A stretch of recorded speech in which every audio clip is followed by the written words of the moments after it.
कल से मेरे खिलाफ एक स्क्रिप्टेड कैंपेन चलाया जा रहा है। सेम भाषा, सेम बातें, सेम आरोप। ये कोई कोइंसिडेंस नहीं है, बल्कि एक कोऑर्डिनेटेड अटैक है। पहले मैंने सोचा कि मुझे इसका जवाब नहीं देना चाहिए।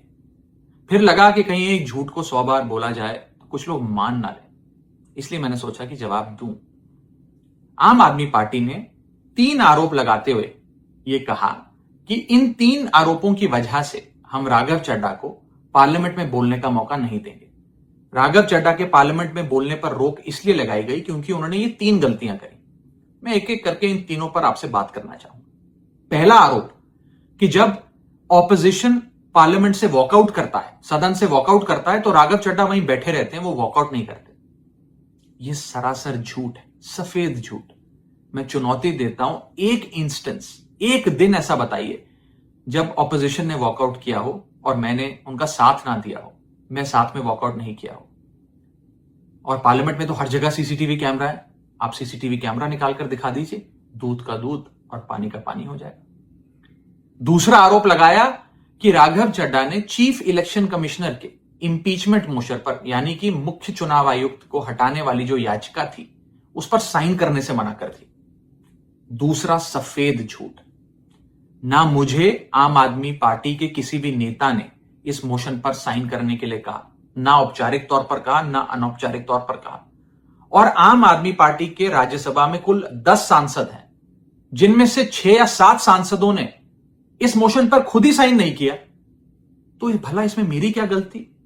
खाली सारा दोष मुझ पर ही क्यों मढ़ा जा रहा है? और इस मोशन के लिए राज्यसभा में कुल 50 सिग्नेचर चाहिए होते हैं, यानी कि 105 विपक्षी सांसदों में से मात्र 50 सिग्नेचर से ये याचिका पूरी हो जाती। तो इतना शोर क्यों? और तीसरा आरोप जो मुझ पर लगाया गया वो ये था कि राघव चड्ढा डर गए हैं और इसलिए वो बेकार मुद्दे उठाते हैं। पहली बात मैं बता दूं कि मैं पार्लियामेंट में शोर मचाने, चीखने, चिल्लाने, माइक तोड़ने या गाली देने नहीं गया। मैं वहां पर जनता के मुद्दे उठाने गया हूं, लोगों की बात करने गया हूं। और मैंने कौन सा मुद्दा नहीं उठाया?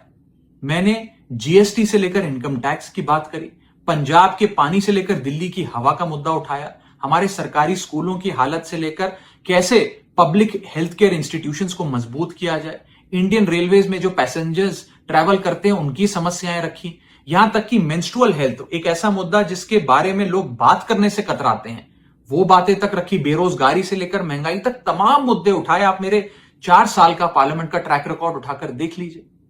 और मैं पार्लियामेंट में इंपैक्ट क्रिएट करने गया हूं, मैं पार्लियामेंट में रकस क्रिएट करने नहीं गया। ये टैक्स पेयर के पैसे से जो पार्लियामेंट चलती है, उस टैक्स पेयर के मुद्दे उठाने में पार्लियामेंट में गया हूं। अंत में मैं बस इतना कहना चाहता हूं कि जो लोग आज मुझ पर आरोप लगा रहे हैं, झूठे आरोप लगा रहे हैं, कि हर झूठ को बेनकाब किया जाएगा और हर सवाल का जवाब दिया जाएगा, क्योंकि मैं घायल हूं, इसीलिए घातक हूं।